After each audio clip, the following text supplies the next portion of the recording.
Welcome back नाजरीन। जब इज्जत खतरे में हो और आवाज दब जाए तो जुल्म जड़ पकड़ता है। आज के जदीद दौर में जहां तरक्की का दावा किया जाता है, वहां खवातीन को हैरेसमेंट और ब्लैकमेलिंग जैसे भयानक जुराइम का सामना। और ये सिर्फ किसी एक शहर का मसला नहीं, फैसलाबाद जैसे बड़े और तालीम याफ्ता शहर में भी ये नासूर तेजी से फैल रहा है। हरासमेंट के बढ़ते हुए केसेस इसलिए हैं कि हमारी खवातीन जो मैक्सिमम है उसको रिपोर्ट ही नहीं करती। जब हम रिपोर्ट नहीं करेंगे तो ऐसे भेड़ियों के खिलाफ एक्शन नहीं होगा। जब एक्शन नहीं होगा तो ऐसे भेड़ियों का हौसला बढ़ेगा। हमारी खवातीन वो घर से बाहर निकलती हैं, चाहे शॉपिंग करने जाती हैं, स्टडी करने जाती हैं, जॉब के लिए जाती हैं। इवन घर में अगर उनको कोई बंदा हरास करता है, उनकी कहीं फेसबुक, इंस्टा, व्हाट्सअप या कॉल पे चैट होती है तो कोई उनकी इन चीज़ों को लीक करने की धमकी देता है, तो हमारी खवातीन को चाहिए कि हमारा जो NCCI अदारा है वहाँ राब्ता करें। वहाँ राब्ता करेंगे तो हमारा गवर्नमेंट ऑफ पाकिस्तान उनको फुल सपोर्ट करेगा। उसमें जो भी कल्परेट होगा उसके पास एक्शन लिया जाएगा और उनका सदाबाब होगा। अगर एक कॉलोनी में, एक सिटी में इस तरह के एक्शन होना शुरू हो गए तो डर बढ़ता जाएगा।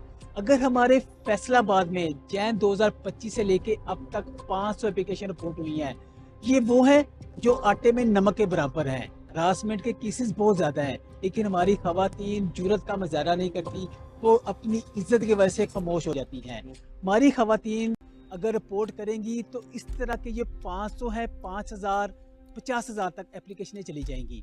अगर पूरे पाकिस्तान में बात की जाए तो इस तरह की केसेस बहुत ज़्यादा हैं जो रिपोर्ट भी हो रहे हैं और मैक्सिमम जो रिपोर्ट नहीं हो रहे। हमें एक ज़िम्मेदार शहरी होने का सबूत देना चाहिए। इसके साथ साथ हमारे मर्दों का भी एक फ़र्ज़ है कि वो इस तरह की अगर हमारे साथ, हमारे साइड पे, हमारे करीब इस तरह की कोई हरासमेंट हो रही हो उसको रोकें। अगर कोई मर्द इस तरह की चीज़ में इन्वॉल्व है तो उसको मना करें, उसको समझाएं। अगर फैमिली का कोई बच्चा है, कोई बड़ा है, अगर वो इस तरह के साइड में इन्वॉल्व है, उसके घर में उसके दोस्तों को पता चलता है, उनको भी चाहिए कि इसको रोकें ताकि हम एक महज़ब माशरा बन सकें। जी, साइबर क्राइम इन्वेस्टिगेशन एजेंसी के अंदर तकरीबन सिर्फ हरासमेंट के ऊपर ही 500 के लगभग जो है वो कंप्लेंट्स रजिस्टर हुई, जिसमें से जो है वो 300 के ऊपर इंक्वायरी दर्ज हुई। उसकी वजह ये कि बहुत सारे लोग जो है वो कंप्लेंट करने के बाद आते ही नहीं हैं और उसको परसू नहीं करते, जिसकी वजह से वो फर्दर उसके ऊपर काम नहीं हो पाता है। और दूसरी चीज़, फिर उन्हीं इंक्वायरीज़ में से फिर 50 के लगभग ऐसे मैटर्स थे जिनके ऊपर FIR दर्ज हुई और उनके जो कल्प्रिट्स थे, जो एक्यूज पर्सन थे, जो कि इस हरासमेंट में मुलव्वस थे, उनको गिरफ़्तार किया गया और एज़ पर लॉ जो भी उनकी प्रोसीडिंग थी वो की गई।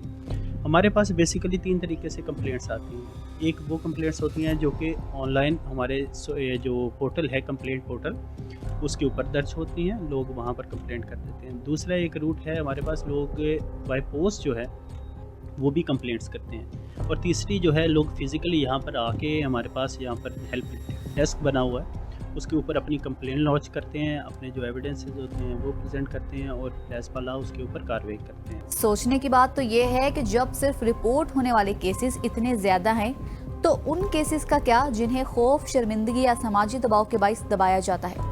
आखिर कब तक हमारी खवातीन इन मुजरिमों के खौफ से चुप रहेंगी? क्या हमारा निज़ाम इतना कमजोर है कि वो ब्लैकमेलर्स और हिरासत करने वालों को बरवक्त सजा नहीं दे सकता? और हम बतौर मुआशरा कब तक तमाशाई बने रहेंगे? क्या सिर्फ रिपोर्ट ना होने की वजह से ये दरिंदे दंदनाते फिरेंगे? लोगों के अभी भी जहनों के अंदर एक चीज़ है कि पता नहीं हम जाएंगे तो क्या होगा, हमारी इंसल्ट होंगी या हमें अच्छे से ट्रीट नहीं किया जाएगा। मैं ऐसे तमाम लोगों को और तमाम विक्टिम्स को डेफिनेटली एक बात कहूँगा कि अगर आपके साथ कभी भी कोई ऐसा इंसिडेंट होता है कि आप साइबर बुलिंग का शिकार होते हैं, साइबर स्टॉकिंग का शिकार होते हैं, कि आपकी डिग्निटी को कोई बंदा जो है वो हार्म करता है, आपकी प्राइवेसी को डिस्टर्ब करता है, या आपको किसी भी तरह की हरासमेंट का सामना है, तो आप definitely national cyber crime investigation agency के ऑफिस में जाएं। वहाँ पर, यहाँ पर भी हम लोगों के पास अगर वो आते हैं तो डेफिनेटली वो जब वो आएंगे तो उन्हें पता चलेगा कि यहाँ पर सारे का सारा स्टाफ जो है वेल एजुकेटेड है, पढ़ा लिखा स्टाफ है, इस चीज़ों के ऊपर महारत लगता है, सारे कंप्यूटर लिटरेट हैं। और इवन हमारे पास जो कांस्टेबल्स हैं वो भी BScs किए हुए लोग हैं। और आप लोगों को या इन लोगों को बड़ा अच्छा जो है हम यहाँ पर ट्रीट करते हैं। तो इसलिए किसी किस्म के खौफ میں رہنے سے اور ڈر کے رہنے سے آپ اس چیز کا شکار مسلسل ہوتے جاتے ہیں. بہتر ہے کہ تمام لوگوں سے میں کہوں گا، چاہے آپ جاب کے اوپر ہیں، چاہے اسکول کے اندر یا کسی بھی جگہ پر، وہ آئیے اور ایسے میٹر کو رپورٹ کریں تاکہ یہ جو معاشرے میں ایسے عناصر ہیں ان کے خلاف قانونی کارروائی. یہ جو ہمارا محکمہ ہے NCCI، یہ ہماری خواتین کو بلیک میلنگ، ہراسمنٹ سے تحفظ مہیا کرتا ہے.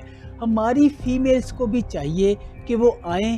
اگر ان کو کوئی بندہ ہراس کرتا ہے، بلیک میلنگ کرتا ہے، ان کو کوئی بھی ڈیجیٹل طرح سے ان کی کو فیس بک، انسٹاگرام کسی جگہ پہ بھی ان کی کو پک پوسٹ کرتا ہے، آپ اس کو رپورٹ کریں تاکہ ان کو سزا دلوائی جا سکے. ہمارا یہ فیصل آباد کا آفس ہے، یہاں پہ جین 2025 سے اب تک تقریباً 500 جو اپلیکیشنز دی گئی ہیں. اگر پورے پاکستان میں دیکھیں تو یہ ہزاروں کی تعداد میں ہوں گی. اگر ان کو کمپیریزن کیا جائے کہ جو فیمیلز رپورٹ نہیں کرتی وہ میں بھی ہزاروں لاکھوں میں ہوں. اس لیے ہر خواتین کا، ہر فیمیل کا فرض ہے کہ وہ جہاں جا رہی ہے اس کو اگر ہراسمنٹ یا بلیک میلنگ کا فیس کرنا پڑا ہے اس کو رپورٹ کرے تاکہ اس کلپریٹ کو سزا مل سکے اور ہمارا معاشرہ ایک مہذب اور اچھا معاشرہ بن سکے. جی، فیصل آباد کے اعداد و شمار صرف نمبر نہیں، چیخیں ہیں ان عورتوں کی جو ہراس کی اور بلیک میلنگ کا شکار ہوئی. لیکن اصل سوال یہ ہے کہ آخر کب تک یہ زخم چھپائے جاتے رہیں گے؟ کب تک مجرم آزاد گھومتے رہیں گے اور متاثرہ خواتین شرم، خوف یا بے بسی کا لبادہ اوڑھے خاموش رہیں گی؟ یہ صرف قانون کا نہیں، معاشرتی ضمیر کا امتحان ہے. کیا ہم واقعی کسی کی بیٹی، بہن یا ماں کو تحفظ دینے کے قابل ہیں؟ ناظرین، وقت آ چکا ہے کہ ہم خاموشی کا خول توڑیں، خواتین کو بولنے کا حوصلہ دیں اور ان کی بات سنیں. ان کی شکایات پر فوری اور سنجیدہ کارروائی ہو. اگر ہم نے اب بھی آنکھیں بند رکھی تو یہ بلیک میلرز اور ہراساں کرنے والے صرف انفرادی زندگیوں کو نہیں، پورے معاشرے کو برباد کر دیں گے. سوال یہ ہے کہ کیا ہم اس تباہی کا انتظار کریں گے یا اب کچھ کریں گے بھی؟ اب صرف قانون نہیں، سماج کو بھی جاگنا ہوگا. ناظرین، یہاں لیں گے ایک بریک اور بریک کے بعد پھر حاضر ہوں گے، تو ہمارے ساتھ رہیے گا کیونکہ جرم کہانی ابھی باقی ہے.